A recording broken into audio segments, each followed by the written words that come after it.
Cuando queremos escribir acerca de cualquier tema, así sea nuestro escrito de una o de dos cuartillas, es demasiado pretencioso creer que nosotros somos dueños de todo el conocimiento. Es demasiado pretencioso pensar que somos del todo originales.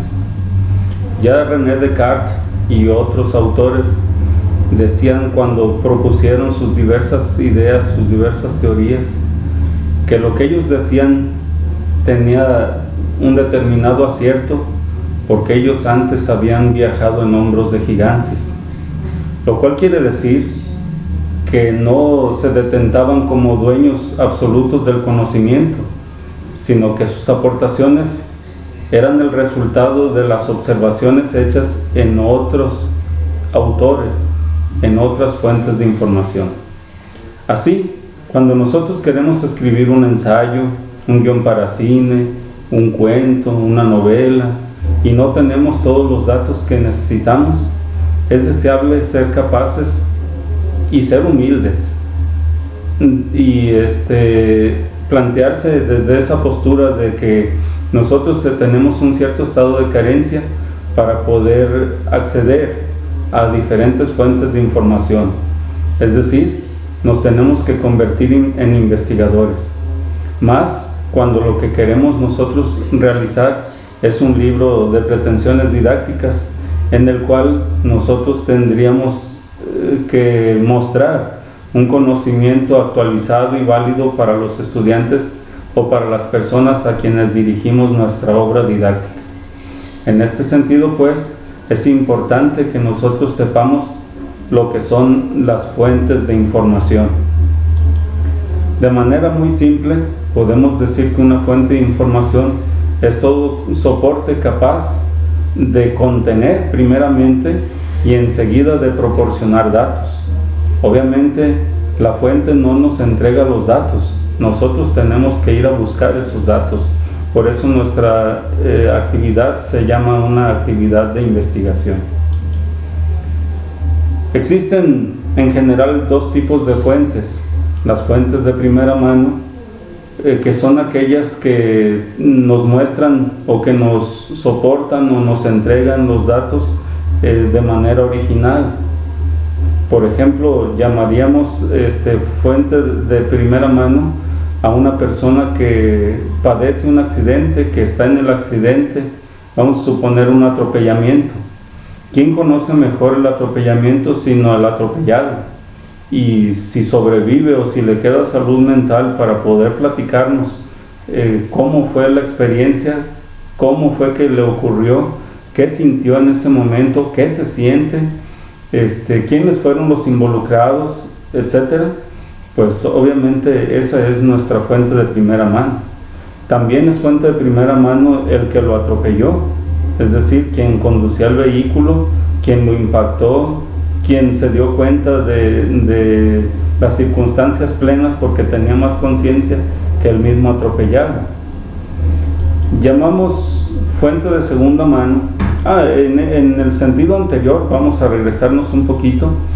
En el sentido anterior podemos decir, por ejemplo, en tratándose de obras, que una fuente de primera mano es la que corresponde al autor original de algo. Por ejemplo, Miguel de Cervantes, autor del Quijote, o de Don Quijote de la Mancha, o del ingenioso hidalgo Don Quijote de la Mancha, con su nombre original y completo. Él es el autor original y la obra es la obra original, es la fuente original. Entonces, cualquier obra posterior que la platique, que la explique, que nos hable del tiempo que le tocó vivir a Cervantes, que nos hable de Cervantes, que nos hable de las cosas de las que habla Don Quijote de la Mancha, es ya una fuente de segunda mano. Lo mismo podríamos decir de la teoría de la relatividad de Einstein o de la teoría del origen de las especies de Darwin. ¿Por qué? Bueno, pues ellos fueron autores que estuvieron estudiando directamente, observando la naturaleza, hasta que construyeron un resultado, un modelo que su imaginación les dio para construir precisamente todo un sistema de conocimiento. que no es completo de ninguna manera y que es completamente refutable cuando se tienen las nuevas investigaciones y los nuevos argumentos. Cualquier teoría entonces que hable de esos trabajos, que las quiera explicar, que las quiera volver más fáciles o accesibles para otro tipo de lectores, que no sean precisamente científicos y que no entiendan un discurso al nivel del discurso original, entonces ellas se llamarán fuentes de segunda mano.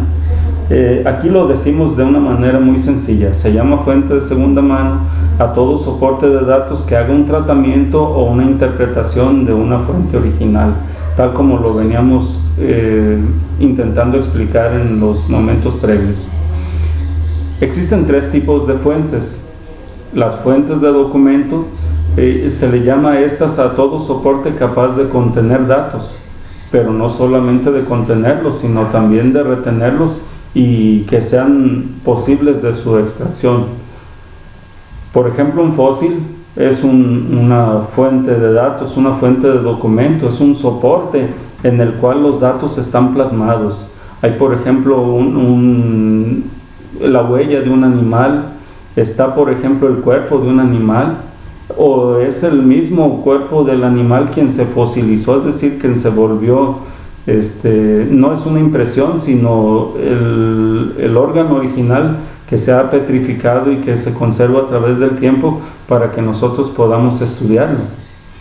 El muro de una caverna, por ejemplo, allí tenemos en los muros de las cavernas las múltiples huellas de manos, las huellas de tizne, las huellas de obra creativa, por ejemplo, las pinturas rupestres que en algún momento dejaron nuestros antepasados, los pergaminos, que fueron algunos de los primeros soportes de la escritura ya codificada, el códice, que fue muy conocido en la parte prehispánica de lo que conocemos ahora como Hispanoamérica o Iberoamérica. El libro, en las diversas formas que ha tenido desde que apareció, por ejemplo en tablas de arcilla, por ejemplo en rollos, como fueron los que se atribuyen haber encontrado en el Mar Muerto, y el libro con hojas encuadernadas, como lo conocemos recientemente, pero también, ¿por qué no?, los libros electrónicos, que también son una parte de la evolución de este objeto de conocimiento, de este soporte de conocimiento. Las revistas en sus diferentes órdenes, actualmente ya las conocimos primero como revistas en papel, encuadernadas, engrapadas, luego las conocimos como revistas en el cine, revistas cinematográficas, después las conocimos como revistas en la televisión a modo de documentales. Un ejemplo de eso es La oveja eléctrica de Pepe Gordon, que aparece por lo regular en el canal 22, que es una televisión pública del gobierno mexicano, o por lo menos del sistema de televisión mexicano. Tenemos también revistas electrónicas que pueden estar como EPUBs, es decir, publicaciones electrónicas, y también en archivos PDF, que son muy conocidos y muy extendido su uso. Los periódicos, que fueron en un principio hojas, tal vez pasquines, después se convirtieron en verdaderos legajos. En la actualidad todavía existe el periódico en papel, aunque está también migrando a las fuentes electrónicas, habiendo tenido su paso por los noticieros que nosotros conocemos también en la televisión. Los índices, para los investigadores debe ser muy claro la existencia y el uso de los índices, que no son otra cosa que compendios donde se alojan o donde se reseñan por lo menos las obras de una determinada disciplina que están siendo creadas también en determinados periodos. Eso facilita encontrarlas y también facilita poder documentarlas. Los catálogos, existen todo tipo de catálogos, desde los de venta de algún producto, de zapatos, etcétera, hasta los de obras muy elaboradas. Y también, por ejemplo, los catálogos más conocidos, que son los de las bibliotecas o los de las hemerotecas, donde las obras se clasifican por autor, por título o por tema. Estas son ya digamos algunas técnicas de búsqueda, pero lo útil es contar con el catálogo. Los expedientes personales o los expedientes institucionales, como son el caso del expediente clínico que se usa en psicología, en medicina, en odontología, en todas las áreas de la salud, el expediente policial que se le hace a una persona dependiendo de los antecedentes que tenga o aunque no tenga antecedentes, el expediente laboral que va convirtiendo lo que se conoce como currículum vitae, que es el área de desempeño, las áreas de desempeño laboral de un individuo, las diversas actas que están en archivos públicos, como es el caso del registro civil, donde se guardan actas de nacimiento y actas de defunción y de matrimonio, entre otros tipos de actas, y otros tipos de documentos como agendas, recados, cartas, diarios personales, que incluso suelen estar en cajas o en portafolios que las familias conservan o que algún individuo conserva como sus mejores recuerdos. Cuando una persona fallece, por ejemplo, y si fue una persona notable que le interese de manera especial a algún investigador, claro que este tipo de documentos se convierten en oro molido, se convierten en documentos de mucho valor para lo que se está construyendo, sobre todo cuando se habla de historia o cuando se habla de biografías de personajes interesantes.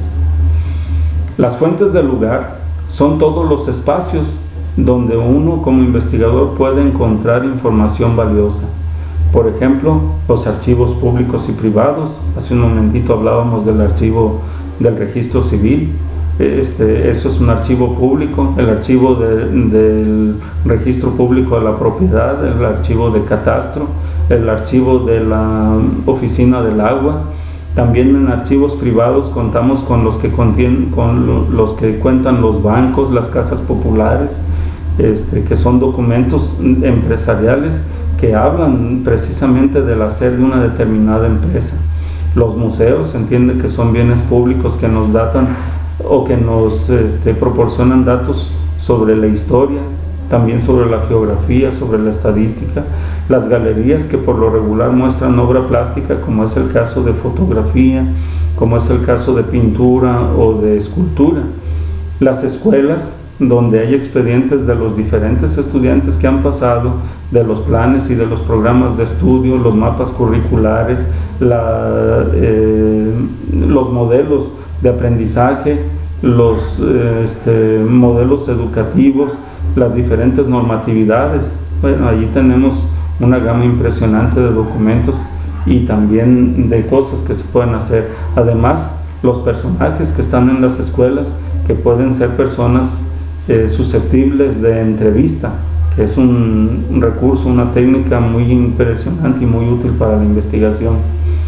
En los hospitales se les puede preguntar a los médicos como expertos, se les puede preguntar a los pacientes, se les puede preguntar a los intendentes, a todo tipo de persona, pero también se puede acudir a sus propios expedientes. Los expedientes de un hospital siempre son cosa interesante, sobre todo para los investigadores de la salud. Las bibliotecas, y sobre todo las bibliotecas que son muy completas, que tienen diversas secciones, por ejemplo, la sección de libros, que es lo que propiamente llamamos la biblioteca, la de periódicos y revistas, que se conoce como hemeroteca.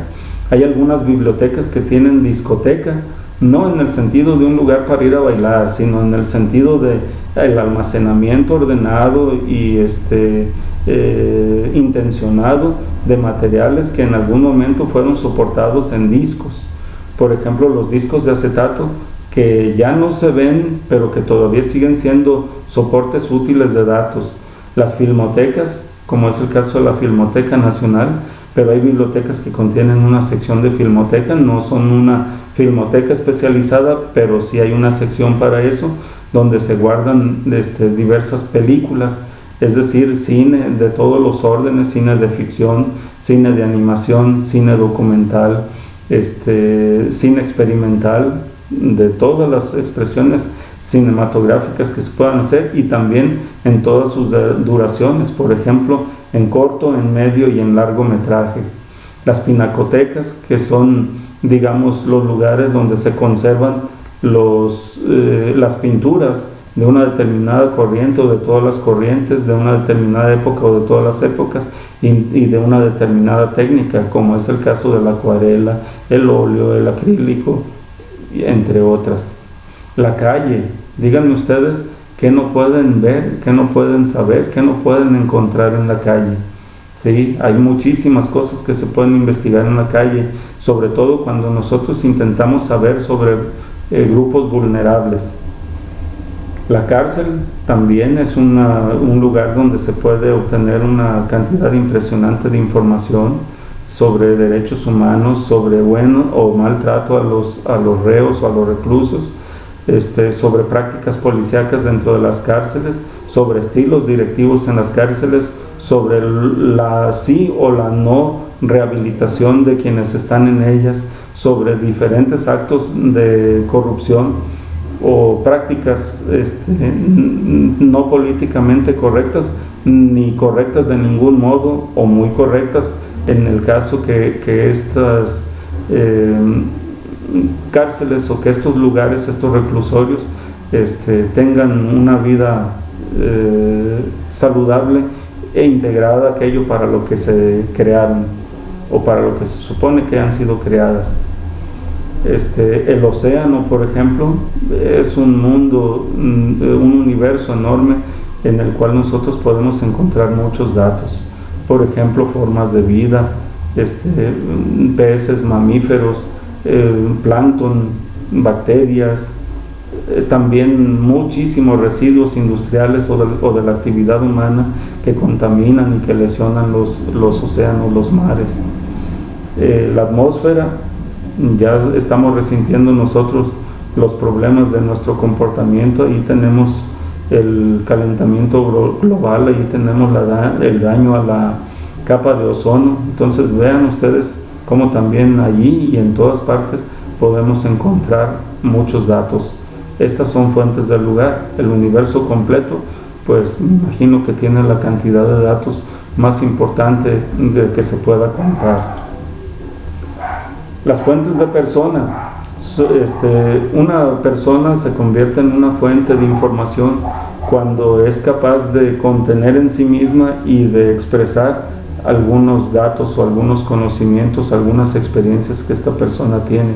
Y son tan útiles los testimonios de las personas expertas, de las personas eruditas, como de las personas sencillas, como de las personas que aparentemente no tienen formación académica, pero que tienen una experiencia de vida, que tienen una cultura y que tienen una vivencia plena en todos los sentidos, tanto llena de malas experiencias como de buenas experiencias, y también de creación y de construcción de vida y de construcción de sociedad. En este sentido, pues podemos acudir al testimonio de profesionistas de todas las disciplinas, como es el caso de abogados, ingenieros, médicos, psicólogos, antropólogos, etc.